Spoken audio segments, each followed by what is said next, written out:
piece of wood. I've already started the painting, but I wanted to show you what the wood looked like. I found a couple of these pieces at the dump. They're very distressed. It's just basically junk wood. They've got holes in them and everything. What I normally do is some primer. It'll look like this, and then I'll lightly sketch what I want to paint on it. So this is what's going to be on here, and I started it a couple of months ago, and I'm gonna basically on the next clip you're gonna see like this layer. So here we go.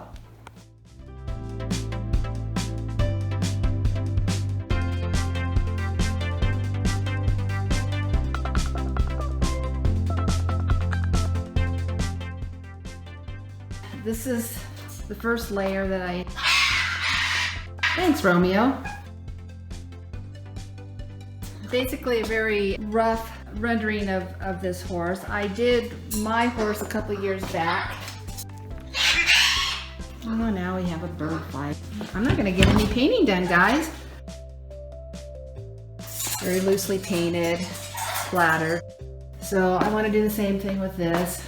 I have the eyes kind of done with the this is brushwork here. The rest of it's done with spray paint. Maybe I'll finish it today, maybe not. I don't know. I've got some noisy birds back there. I know. What's up with you guys? And a kitty cat that wants me to feed her some food. So let's see what we can get done today.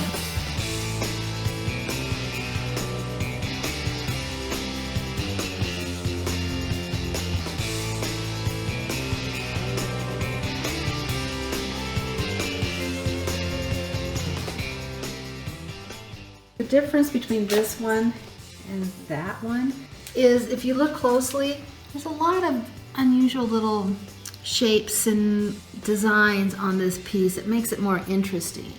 Just, you know, kind of funky little things like that. This one is still pretty bland looking. So what I need to do is, what I did with this one is that I have to kind of like take the spray paint and just add a little bit here and there.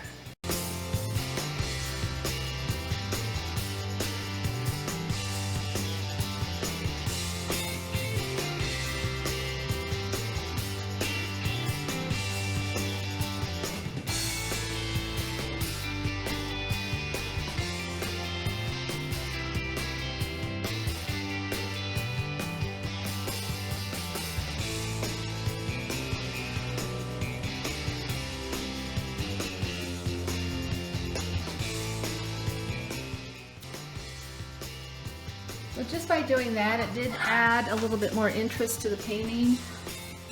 The only thing I think I still want to do is I want to just add a little more white paint.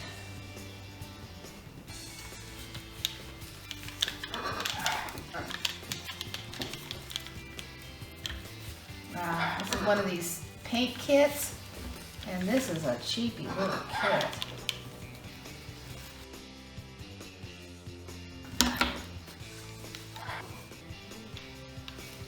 I usually have this, a lot of this rope. I have nothing. I've looked and looked. So that's going to be a bummer because I've got to feed it through here. I did find some of these. I'm going to spray these, which is right here. Let's see. I'm just using something like this.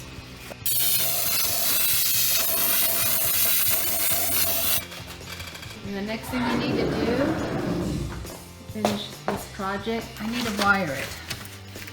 You can see right here. Normally the formula for paintings is 1/3 of the length.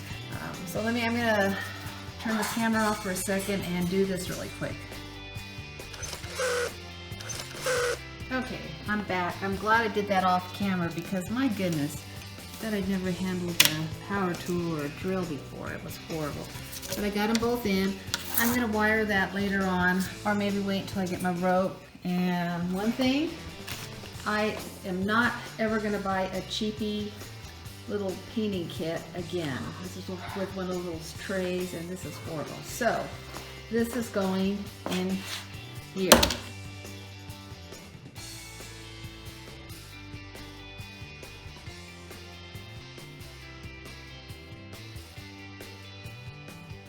I know, I'm gonna feed you guys here in a minute.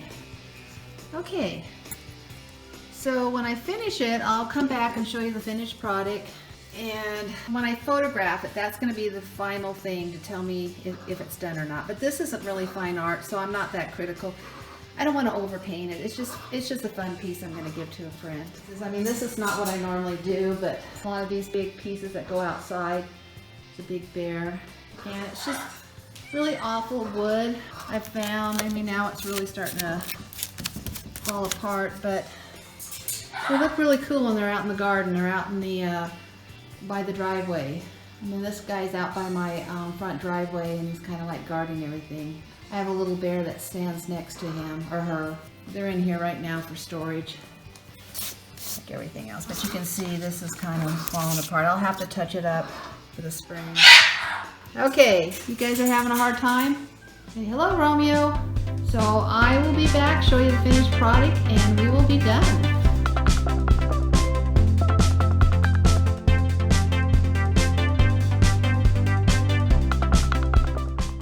So it looks like we're done, and this was a lot of fun painting on a piece of wood that was basically throwaway. So if you like this video, hit like and see you next time.